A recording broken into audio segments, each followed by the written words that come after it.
One, two, 1, 2, 3, 4. Leo cinema history of violence പറയുന്ന English സിനിമയിൽ നിന്നും അഡാപ്റ്റ് ചെയ്തേക്കുന്ന പോലെ മറ്റൊരു ഇംഗ്ലീഷ് സിനിമയിൽ നിന്നും അഡാപ്റ്റ് ചെയ്യാനായിട്ട് നിൽക്കുന്ന ഒരു സിനിമയാണോ തലൈവർ 171 എന്ന് പറയുന്ന ഒരു സിനിമ. ലോകേഷ് കനകരാജിന്റെ ഈ ലേറ്റസ്റ്റ് ആയിട്ട് വന്നിരിക്കുന്ന തലൈവർ പോസ്റ്റർ നമ്മൾ കാണുന്ന സമയത്ത് ഇവിടെ ഒരു വാച്ചിന്റെ ഇൻഡിക്കേഷൻ കാണാനായിട്ട് വരുന്നുണ്ടല്ലേ. ഞാൻ പറയാൻ പോകുന്നത് റോളക്സിന്റെ കണക്ട് ആണ്, LCU കണക്ട് ആണെന്നൊക്കെ ചിന്തിക്കുന്നുണ്ടെങ്കിൽ നിങ്ങൾക്ക് തെറ്റി. അതിനൊക്കെ അപ്പുറത്തോട്ട് ഒരു ഗംഭീരമാണ് സാധനം. ഐ മീൻ ഹോളിവുഡ് സിനിമയിൽ നമ്മൾ നോക്കുകയാണെന്നുണ്ടെങ്കിൽ ഒരു അടിപൊളി പടമായിട്ട് വന്നേക്കുന്ന ഒരു സംഭവം, പല ആൾക്കാരെ കണ്ടു പറഞ്ഞേക്കുന്ന ഏകദേശം ഒരു 11 വർഷം മുമ്പ് കണ്ടു മറന്നേക്കുന്ന ചില കാര്യങ്ങളുടെ ഒരു ഇൻസ്പിറേഷനാണ് ഈ സിനിമയിൽ സംഭവിക്കാനായിട്ട് പോകുന്നതെന്നുള്ള എൻ്റെ തെളിവാണ് ഇദ്ദേഹത്തിന്റെ കൈകളിൽ കിടക്കുന്ന ഈ വാച്ച് എന്ന് പറയുന്നത്. എന്താണെന്നുള്ള കാര്യമൊക്കെ നമുക്ക് കൃത്യമായിട്ട് പറയാം. എല്ലാ പ്രേക്ഷകർക്കും പുതിയ വീഡിയോയിലേക്ക് സ്വാഗതം. എൻ്റെ പേര് ഡൊണാൾഡ് എന്നാണ്. So welcome back to today's video. First of all big thank you to all of you. Thalaivar 171 എന്ന് പറയുന്ന സിനിമയുടെ പോസ്റ്റർ വന്നിരിക്കുന്ന സമയത്ത് തന്നെ ഒരുപാട് പേരുടെ മെൻഷൻസും കമന്റ്സും മറ്റു കാണുന്ന സമയത്തും മെസ്സേജസുകൾ കാണുന്ന സമയത്തും എനിക്ക് ഒരുപാട് സന്തോഷമായി. കാരണം നമ്മുടെ വീഡിയോസിന് വേണ്ടിയിട്ടും ഡീകോഡിങ്ങിന് വേണ്ടിയിട്ട് കാത്തിരിക്കുന്ന എല്ലാവർക്കും ഒരുപാട് നന്ദി. നമ്മൾ ഏതൊക്കെ വീഡിയോകൾ ചെയ്ത് കഴിഞ്ഞാലും ഡീകോഡിംഗ് എന്ന് പറയുന്നത് നമ്മുടെ ഒരു ബ്രാൻഡാണ്, അത് നമ്മുടെ ഒരു ഹോം ഗ്രൗണ്ട് പോലെയാണ്. എനിവേസ് നമ്മളിന്ന് ഡീകോഡ് ചെയ്യാനായിട്ട് പോകുന്നത് തലൈവർ 171 എന്ന് പറയുന്ന സിനിമയാണ്. അതിന്റെ കേവലം ഒരു പോസ്റ്റർ മാത്രം വെച്ചുകൊണ്ടാണ് നമ്മൾ ഈ സ്റ്റോറിനെ പ്രെഡിക്റ്റ് ചെയ്യാനായിട്ട് പോകുന്നത്. ഇതൊരു 100% ജെന്യുവിൻ സംഭവമായിരിക്കും എന്ന് ചോദിക്കുകയാണെന്നുണ്ടെങ്കിൽ ഈ സ്റ്റോറി കേട്ടിട്ട് നിങ്ങൾ തന്നെ പറയാം ഇത് എങ്ങനെയുണ്ടാകുന്നൊരു കാര്യം. നമ്മളിവിടെ നോക്കുന്ന സമയത്ത് നമുക്കിവിടെ തലൈവർ 171 എന്ന് പറയുന്ന സിനിമയുടെ പോസ്റ്റർ കാണാനായിട്ട് വരുന്നുണ്ട്. ഒരു ഗോൾഡൻ തീമിലാണ് ഈ സിനിമയുടെ ടൈറ്റിൽ ആക്ച്വലി വന്നിരിക്കുന്നത്. തലൈവർ 171 എന്ന് പറയുന്നത് 171 എന്ന് പറയുന്ന നമ്പർ പക്ഷേ എഴുതിയിരിക്കുന്നത് ഒരു ബ്ലഡിഷ് കളറിലാണ്. ഐ മീൻ ബ്ലഡി സ്വീറ്റ് എന്ന് പറയുന്ന ഒരു കളറിലാണ് വന്നേക്കുന്നത്. ഇവിടെ നമ്മൾ നോക്കുന്ന സമയത്ത് ഇദ്ദേഹത്തിന്റെ ഈ ലുക്ക് കാണുന്ന സമയത്ത് ഒരു ഗാങ്സ്റ്റർ ലുക്ക് കാണിക്കുന്ന തരത്തിൽ പഴയ രജനികാന്തിന്റെ സിനിമകളുടെ റെഫറൻസ് എടുത്തുകൊണ്ടാണ് ഈ കോളർ ആക്ച്വലി ഇവിടെ സെറ്റ് ചെയ്ത് വെച്ചിരിക്കുന്നത്. പഴയ രജനി പടങ്ങൾ നിങ്ങൾ കണ്ടു കഴിഞ്ഞാൽ നിങ്ങൾക്ക് മനസ്സിലാവും. ഇവിടെ 80s 90s ഫാൻസ് ഒക്കെ ഉണ്ടെന്നുണ്ടെങ്കിൽ കിഡ്സ് ഉണ്ടെങ്കിൽ താഴെ ഒന്ന് കമന്റ് ചെയ്യുക. നിങ്ങൾ കണ്ടു പറഞ്ഞേക്കുന്ന ആ ലുക്ക് തന്നെയാണ് തലൈവറിൽ ഇവിടെ കാണാൻ സാധിക്കുന്നത്. പക്ഷേ കുറച്ച് വ്യത്യാസങ്ങളും കുറച്ച് പ്രത്യേകതകളും ഈ പോസ്റ്ററിനകത്ത് ഒളിഞ്ഞിരിപ്പുണ്ട്. ആദ്യത്തെ കാര്യം എന്ന് പറയുന്നത് തലൈവർ ഇവിടെ നിൽക്കുന്ന സമയത്തും അദ്ദേഹത്തിന്റെ രണ്ട് കൈകളുമായിട്ട് ഇങ്ങനെ ബന്ധിപ്പിച്ച് വെച്ചേക്കുന്നത്, അദ്ദേഹത്തിന് ഇങ്ങനെ ബന്ധനസ്ഥനാക്കി ഇങ്ങനെ നിൽക്കുന്ന ഒരു അവസ്ഥ കാണാനായിട്ട് പറ്റും. ഇവിടെ ആക്ച്വലി ഒരു വാച്ചിന്റെ കണക്ട് വന്നേക്കുന്നതിന് ഒരു കൃത്യമായിട്ടുള്ള റെഫറൻസ് നമുക്ക് ഇദ്ദേഹത്തിന്റെ ബാക്ക്ഗ്രൗണ്ടിൽ കാണാൻ സാധിക്കും. വാച്ചിന്റെ ഉള്ളിൽ വരുന്ന കമ്പോണൻസുകൾ എന്താണോ ആ കമ്പോണൻസുകളാണ് നമുക്ക് ഇവിടെ കാണാൻ സാധിക്കുന്നത്. ഇതെല്ലാം വെച്ച് നോക്കുന്ന സമയത്ത് ഇതൊരു ടൈം ട്രാവൽ പടമാണോ എന്നൊക്കെ കുറെ ആൾക്കാർ ചിന്തിക്കും. LCU അല്ല, റോളക്സ് അല്ല, കൈദി അല്ല, ഇതൊന്നുമല്ല. പിന്നെ ഇതൊരു ടൈം ട്രാവൽ സിനിമയാണോ എന്നുള്ളൊരു കാര്യം ചോദിക്കുകയാണെന്നുണ്ടെങ്കിൽ അവിടെയാണ് ഒരു ഇൻട്രസ്റ്റിംഗ് ആയിട്ടുള്ള കാര്യം നിങ്ങൾ മനസ്സിലാക്കേണ്ടത്. ഇംഗ്ലീഷ് സിനിമയായിട്ടുള്ള ഹിസ്റ്ററി ഓഫ് വയലൻസിൽ നിന്നും ലിയോ സിനിമ എടുത്തേക്കുന്ന പോലെ ഈ സിനിമയ്ക്ക് പറയാനായിട്ടും ഒരു കഥയുണ്ടെന്നുള്ളൊരു കാര്യമാണ് നിങ്ങൾ മനസ്സിലാക്കാനായിട്ട്. കൃത്യമായിട്ട് പറയുകയാണെന്നുണ്ടെങ്കിൽ 10-11 വർഷം മുമ്പ് ഹോളിവുഡിലൊരു സിനിമ ഇറങ്ങിയായിരുന്നു. ഈ സിനിമയുടെ ഒരു സിനോപ്സിസ് വായിക്കുന്ന സമയത്ത് തന്നെ നിങ്ങൾക്ക് കാര്യങ്ങൾ ഏകദേശം കത്തും.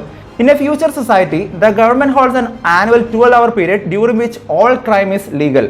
ഒന്നും മനസ്സിലായില്ല അല്ലേ? കൃത്യമായിട്ട് പറഞ്ഞുതരാം. ഫ്യൂച്ചർ സൊസൈറ്റിയിൽ ഗവൺമെന്റ് ഒരു കാര്യം തീരുമാനിക്കുകയാണ്, 12 മണിക്കൂർ സമയത്തേക്ക് അവിടെ നടക്കുന്ന എല്ലാ ക്രിമിനൽ ആക്ടിവിറ്റികളും ലീഗൽ ആണെന്നുണ്ടെങ്കിൽ അവിടെ എന്താണ് സംഭവിക്കുക എന്ന് കാണിക്കുന്ന ഒരു കഥ. അതായത് നമ്മളിന്ന് ജീവിക്കുന്ന സൊസൈറ്റി എന്ന് പറയുന്നത് ആക്ച്വലി പോലീസും ഗവൺമെന്റും നിയമങ്ങളൊക്കെ ഉള്ള ഒരു സൊസൈറ്റിനെയാണല്ലേ. ഇവിടെ കാര്യമായിട്ടൊരു ക്രൈം എന്നൊക്കെ ചെയ്യാനായിട്ട് സാധിക്കില്ല. ക്രൈം ചെയ്ത് കഴിഞ്ഞാൽ നമുക്ക് അതിനുള്ള കൃത്യമായിട്ടുള്ള പണിഷ്മെന്റ് കിട്ടും. എന്നാൽ നിങ്ങൾ ഇങ്ങനെ ഒന്ന് ചിന്തിച്ച് നോക്കാം. നിങ്ങൾക്ക് ഒരാളോട് റിവെഞ്ച് ഉണ്ട്, ഒരാളെ നിങ്ങൾക്ക് തല്ലാനും കൊല്ലാനായിട്ടുള്ള ആഗ്രഹം ഉണ്ടെന്നുണ്ടെങ്കിൽ ഗവൺമെന്റ് തന്നെ നിശ്ചിത സമയത്തേക്ക് ഒരു നിയമം പാസ്സാക്കാണ്. ഈ സമയത്ത് നിങ്ങൾക്ക് എന്ത് ക്രിമിനൽ ആക്ടിവിറ്റികൾ ചെയ്യാം.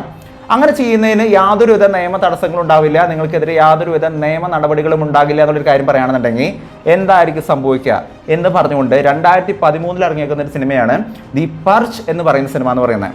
ഈ സിനിമയെ ആസ്പദമാക്കിക്കൊണ്ടാണ്, ഈ സിനിമയിൽ നിന്നും ഇൻസ്പയർ ചെയ്തുകൊണ്ടാണ് യഥാർത്ഥത്തിൽ തലൈവർ 171 എന്ന് പറയുന്ന സിനിമ വരാനായിട്ട് പോകുന്നത് എന്നുള്ളൊരു കാര്യമാണ് ലേറ്റസ്റ്റ് ആയിട്ട് വന്നേക്കുന്ന ഒരു അപ്ഡേറ്റ് പറയുന്ന ഒരു കാര്യം എന്ന് പറയുന്നത്.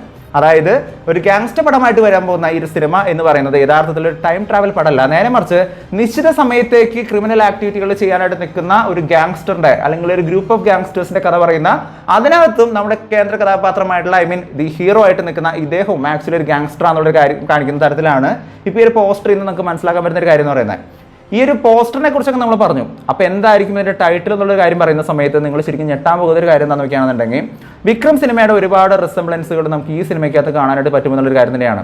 ഞാൻ വീണ്ടും പറയുന്നു, ഞാൻ ഒരിക്കലും LCUവിനെ കുറിച്ചല്ല പറയാനായിട്ട് പോകുന്നത്. ഈ സിനിമയുടെ ടൈറ്റിലിനെ കുറിച്ച് വന്നിരിക്കുന്ന ലേറ്റസ്റ്റ് ആയിട്ട് വന്നിരിക്കുന്ന ഒരു അപ്ഡേറ്റ് എന്താണെന്ന് നോക്കുകയാണെന്നുണ്ടെങ്കിൽ ഈ സിനിമയുടെ ടൈറ്റിൽ എന്ന് പറയുന്നത് കഴുക് എന്നായിരിക്കും എന്നുള്ളൊരു കാര്യമാണ് ലേറ്റസ്റ്റ് ആയിട്ട് വന്നിരിക്കുന്ന അപ്ഡേറ്റുകൾ പറയുന്ന ഒരു കാര്യം എന്ന് പറയുന്നത്.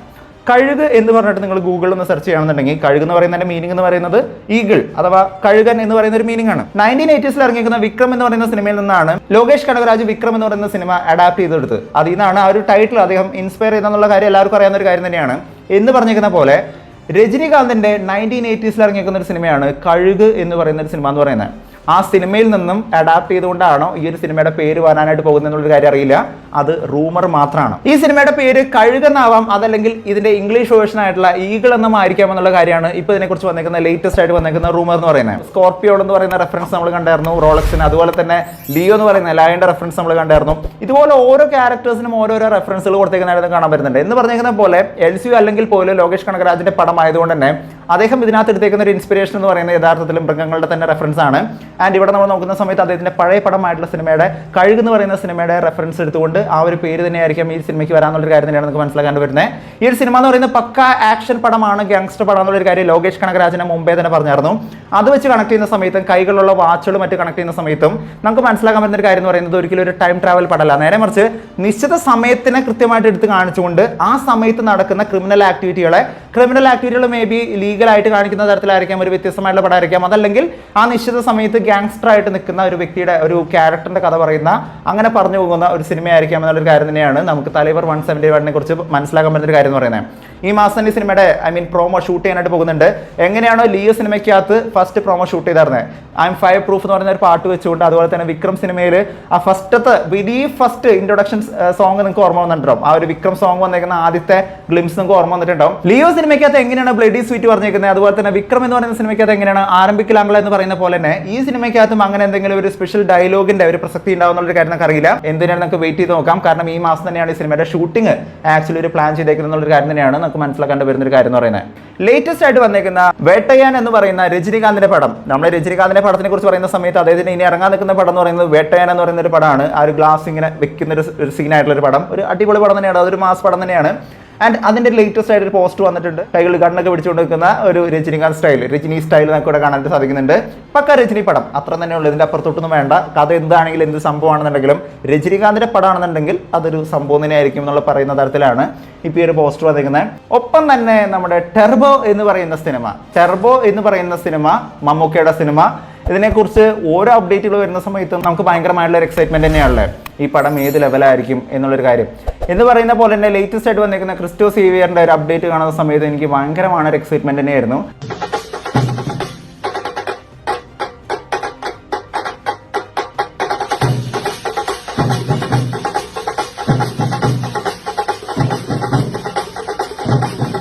കാരണം ഈ പടത്തിനകത്ത് നമ്മൾ നോക്കുകയാണെന്നുണ്ടെങ്കിൽ ഈ പ്രാവശ്യം മ്യൂസിക്കൽ ചെയ്യുന്ന സമയത്ത് ഒരു അനിരുദ്ധ് വൈബ് അടിച്ചു എന്നുള്ളൊരു കാര്യം തന്നെ പറയാതെ പറ്റില്ല.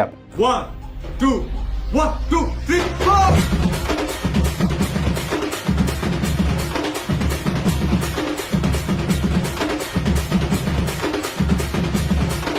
തലൈവറിന്റെ പേട്ട എന്ന് പറയുന്ന സിനിമ, അതായത് രജനികാന്തിന്റെ പേട്ട എന്ന് പറയുന്ന സിനിമയ്ക്ക് അനിരുദ്ധിന്റെ ഒരു മ്യൂസിക് കമ്പോസിഷൻ ഉണ്ടായിരുന്നു. അതിന്റെ ഒരു വീഡിയോ നിങ്ങൾക്ക് യൂട്യൂബിൽ കാണാനായിട്ട് പറ്റും.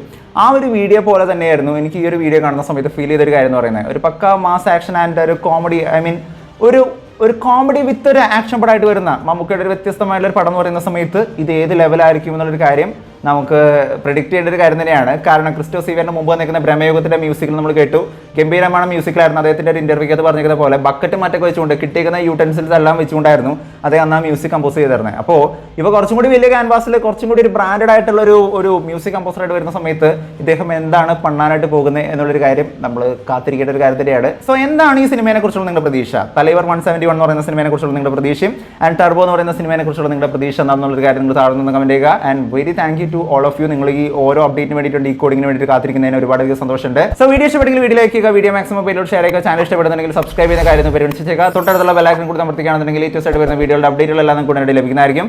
മറ്റൊരു വീഡിയോ ആയിട്ട് വീണ്ടും വരുന്നവരെ ഇറ്റ്സ് വിറ്റ് ആൾസോ ബെറ്റ്സ് സൈനിങ് ഔട്ട്.